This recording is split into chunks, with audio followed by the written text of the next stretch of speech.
네, 안녕하십니까. 영화계의 큰 축제, 부산국제영화제가 이제 사흘 앞으로 다가왔습니다.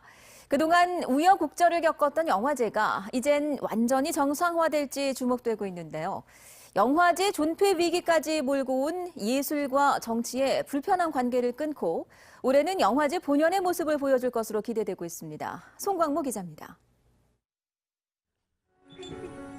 자신을 버린 북한 출신 어머니와 조선족 아들. 헤어진 가족의 감정선을 섬세하게 그린 영화 뷰티풀 데이즈로 23번째 영화제의 문이 열립니다.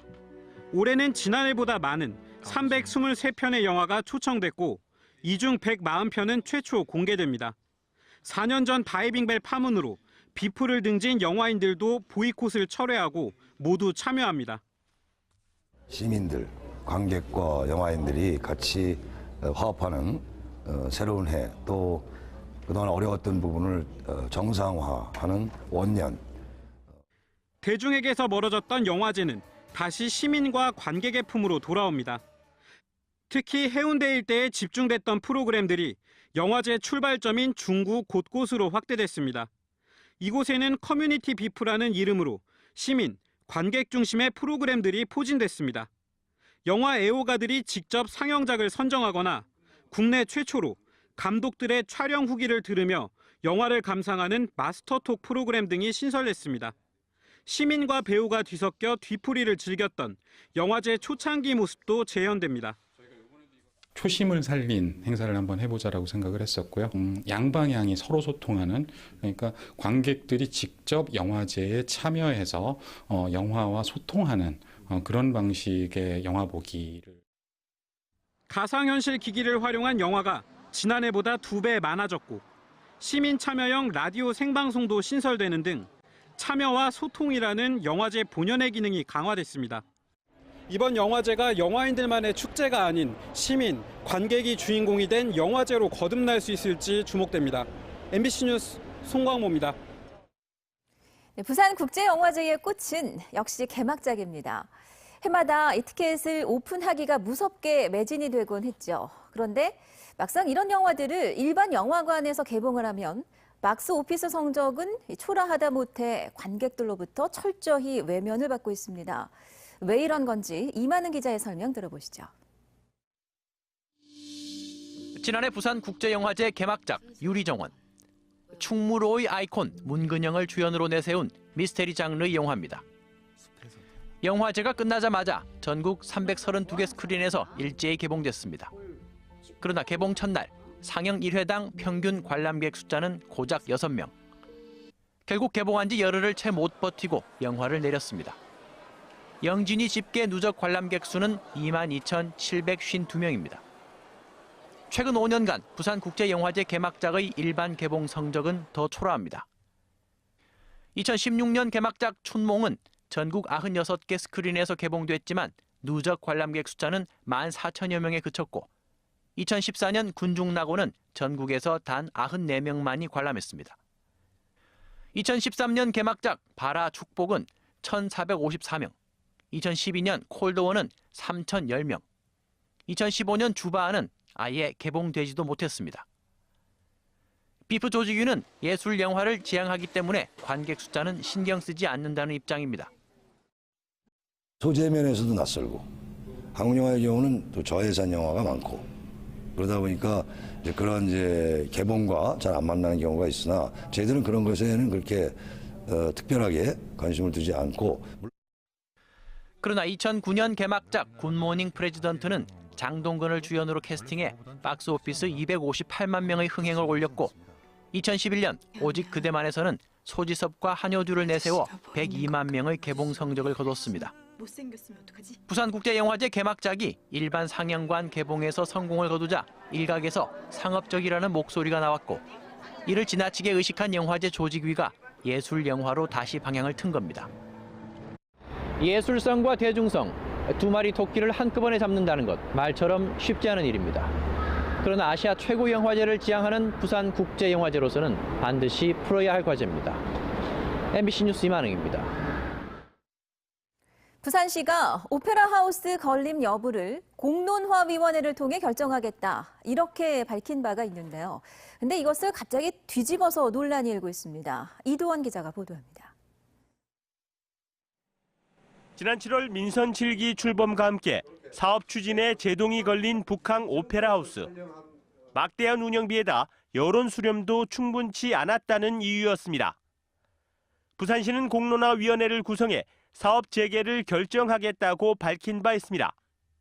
시민들의 다양한 의견을 수렴하고 조정하고 갈등 해결을 위한 공론화위원회를 앞으로 구성해서 운영해 나가도록 하겠습니다. 그 뒤 2달이 다 됐지만 공론화위는 구성조차 되지 않았습니다. 그러다 부산시는 최근 공론화 과정을 백지화하고 시장이 사업 여부를 결정하는 쪽으로 방향을 잡았습니다. BRT에 이어 오페라 하우스까지 공론화위를 거치는 것에 대한 부담감이 작용한 것으로 보입니다. 공론화 과정이라는 것이 사회적 갈등을 해결하는 방법인데 오히려 공론화를 하겠다고 하면서 하지 않았던 지난 2달 동안 오히려 이것에 대해 찬반하는 단체들 간의 갈등만 유발시키고 시민들에게는 피로감만 더 가중시킨 것 같습니다. 공론화도 정책 결정 과정도 아닌 어정쩡한 상황 속에 시간을 보낸 실무진들은 갈피를 잡지 못하고 있습니다. 부산시가 오페라 하우스 건립에 대한 우왕좌왕 행정으로 시정의 신뢰도를 스스로 떨어뜨리는 것은 아닌지 우려됩니다. MBC 뉴스 이도원입니다.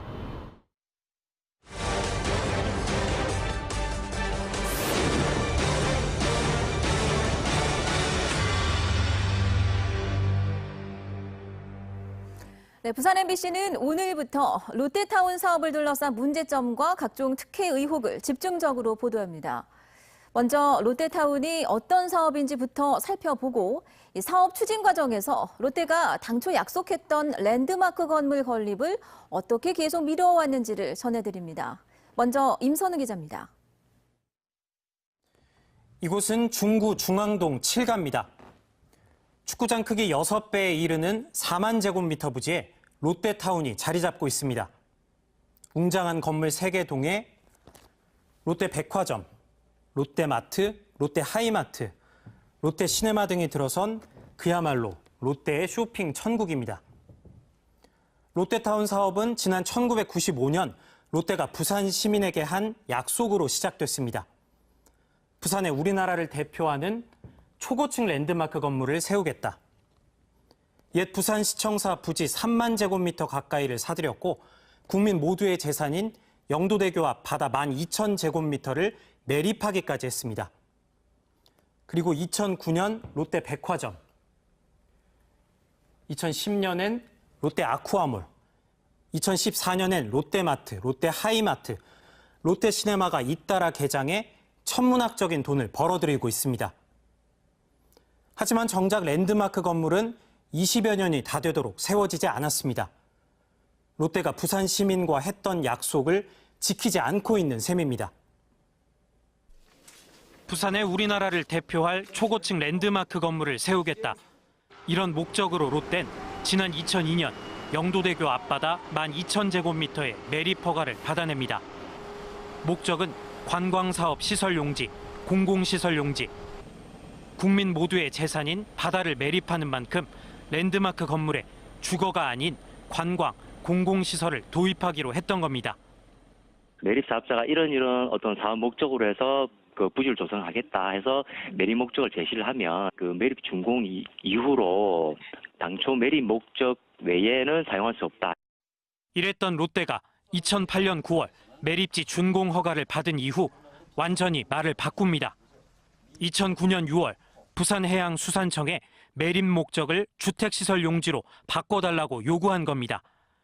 말 그대로 랜드마크 건물에 주거시설을 넣겠다는 뜻이었습니다. 이를 두고 주무 상급 기관인 해양수산부는 심의회를 개최합니다. 당시 회의 결과는 어땠을까? 부산 MBC가 입수한 보고서 내용입니다.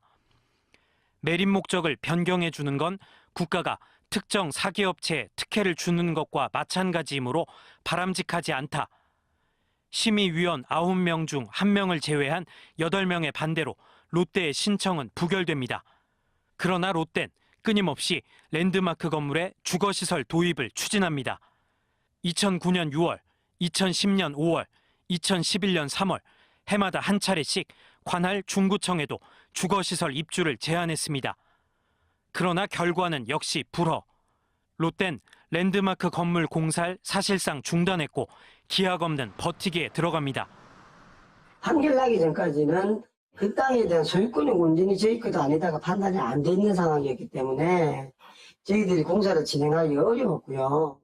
이에 따라 랜드마크 건물의 준공 시점도 2005년에서 2009년, 2013년, 2019년으로 연기됩니다. 오피스텔하고 아파트까지 집어넣으려고 한다 이런 계획은 이전에 저희들이 그런 신청을 개발 쪽에서 한 걸로 저도 알고는 있는데 그 부분은 이제 그렇게는 저희들이 검토를 아예 하지 않습니다. 약속을 이행하지 않은 롯데에 강력한 제재를 가했어야 할 부산시 등 관계기관들은 지금까지 롯데의 편만을 들어왔습니다.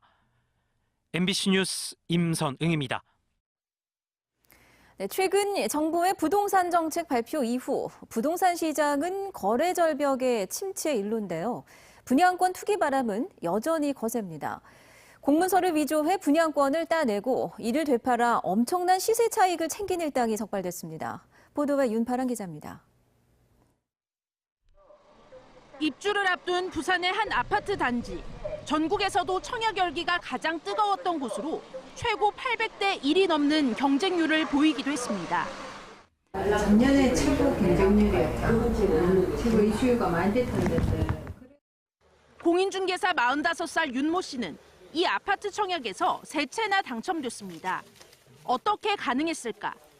청약 통장을 사들인 뒤 위장 전입을 하고 공문서를 위조해 청약 가점을 높였습니다.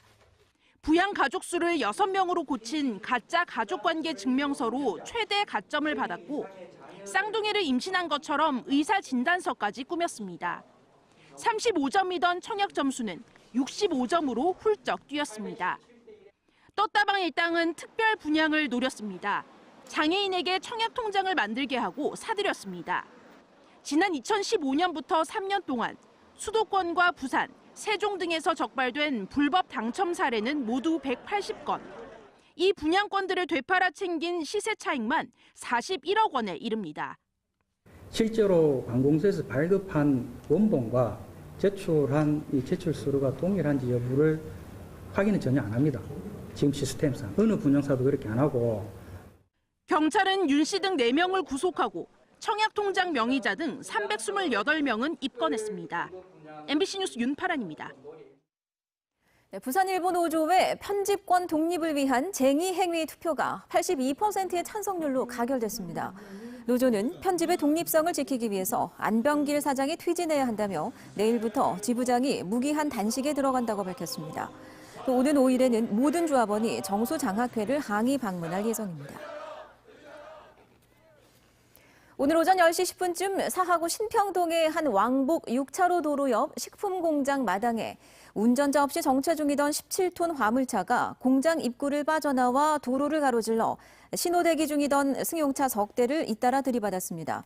이 사고로 승용차 운전자 49살 서모 씨가 부상을 입고 병원으로 옮겨졌고 화물차를 피하려던 차량 2대도 서로 충돌해 피해를 입었습니다. 경찰은 운전자 60살 최모 씨가 물건을 내리기 위해 화물차 시동을 걸어놓은 채 잠시 자리를 비운 사이 사고가 난 것으로 보고 정확한 경위를 조사하고 있습니다. 사상경찰서는 주택가 골목에 세워진 오토바이를 훔친 뒤 불을 지른 혐의로 39살 김모 씨를 구속했습니다. 김 씨는 지난달 15일 밤 10시쯤 사상구 학장동의 한 골목에서 주차돼 있던 40살 장모 씨의 오토바이를 훔쳐 달아나려다 시동이 걸리지 않자 홧김에 불을 지른 혐의를 받고 있습니다. 이 북구가 전 구의원과 주민자치위원장이 운영하는 업체에 수의 계약을 몰아줬다는 의혹이 제기됐습니다. 북구청은 지난 2011년부터 올해까지 북구의원 출신 A씨의 광고업체와 1억 4천만 원 상당의 홍보물 제작 계약 75건을 맺었고 주민자치위원장 B씨의 업체와도 3억 7천만 원 상당의 인쇄물 제작 계약 205건을 맺은 것으로 조사됐습니다. 이에 대해 북구청은 해당 업체들이 성실하게 일을 처리해 수의 계약을 이어갔으며 다른 업체들과 계약을 맺은 사례도 있다며 특혜 의혹을 부인했습니다. 부산시가 대주주인 아시아드 컨트리클럽의 민간 매각이 추진되고 있습니다. 부산시는 출자 출연기관인 아시아드 CC의 시지분 48%를 민간에 매각하기 위해서 기존 주주 협약을 개정하기 위한 절차와 방법을 검토하고 있는 것으로 알려졌습니다. 아시아드 CC는 부산시 외에 14개 민간 기업이 주주로 참여하고 있으며 산미건설과 태웅, 삼한건설 등 지역 주주 기업들이 공동 출자한 공동 인수 논의를 진행할 계획입니다. 한국은행 부산본부 조사 결과 올 3분기 동남권 경제지표도 부진했던 지난 2분기 수준에 머무르는 것으로 나타났습니다. 우선 제조업 생산은 자동차와 부품, 조선, 석유화학 등 분야의 보합으로 2분기 수준을 유지했습니다. 자동차, 조선 등 대부분 업종의 업황 부진으로 기업들의 신규 설비 투자도 소극적인 것으로 나타났습니다. 7, 8월 월평균 취업자 수도 지난해 같은 기간과 비교해 2만 2천 명이 줄었고 2분기보다도 감소폭이 확대됐습니다. 부산도시공사가 오시리아 관광단지 내 관광시설 용지에 대한 사업자 공모에 착수했습니다. 대상 용지는 총 48만 4천여 제곱미터의 6개 관광시설 용지로 제한 공모를 통한 협약 공급과 가격 경쟁 입찰을 통한 일반 공급으로 나뉘어 공모가 진행됩니다.